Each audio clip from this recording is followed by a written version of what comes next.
It was really just sort of an assignment. Next thing I knew, I was on the Jeffersons, and I guess the producers at the time, Mike Milligan, Jay Moriarty, were friends with the story editors that were on Good Times, Kim Weiskopf and Michael Baser.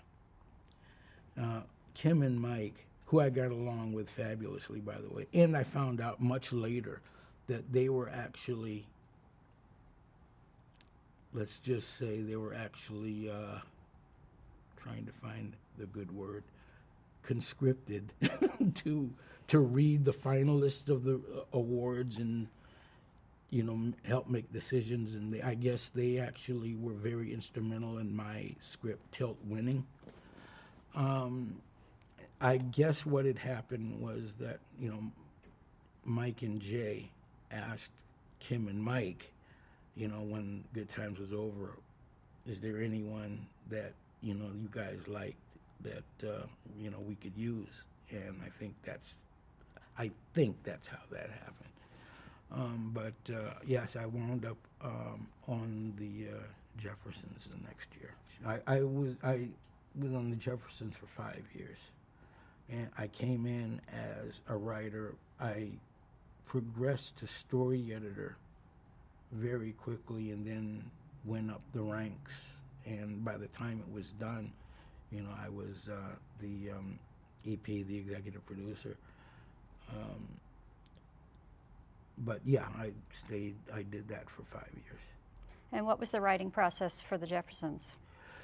In the very beginning, it was very similar to Good Times, because that's actually the way it was.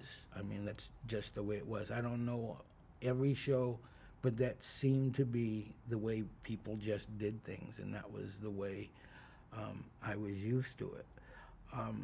As things progressed, that changed, because I liked all the writers working together, but I'm getting a little ahead of myself.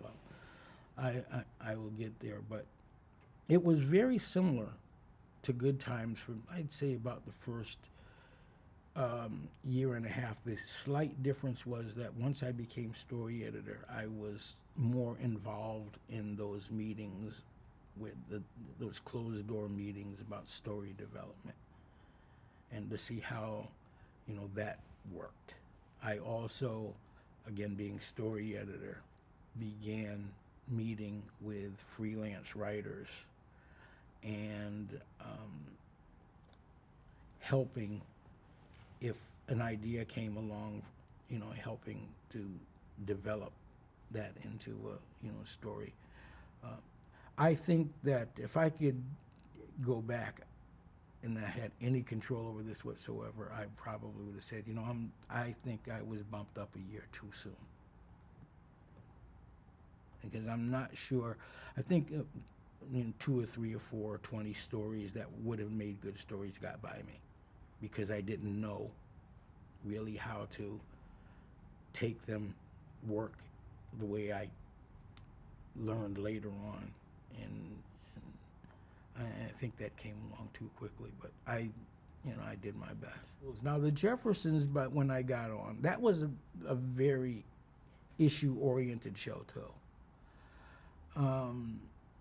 They were a little bit more willing to go with the funny, because Sherman, I mean, how you gonna hold this back, the relationship with him and Florence the maid and all of that. So they were, but they were still very heavily issue oriented.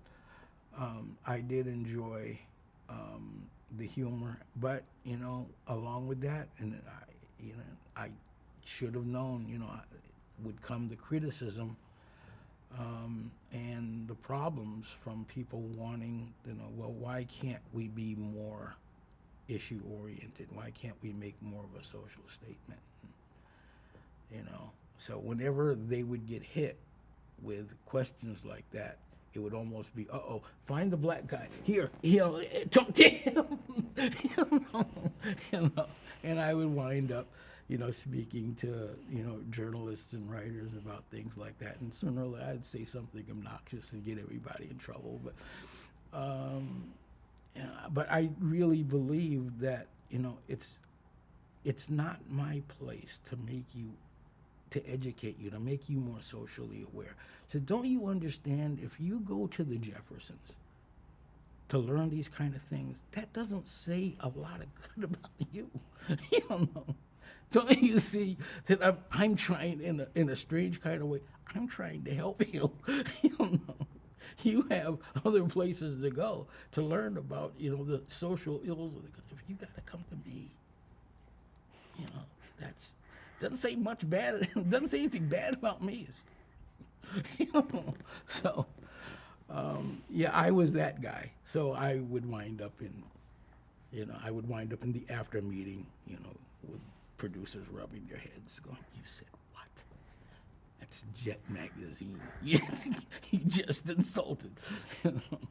What do you think? What am I gonna do?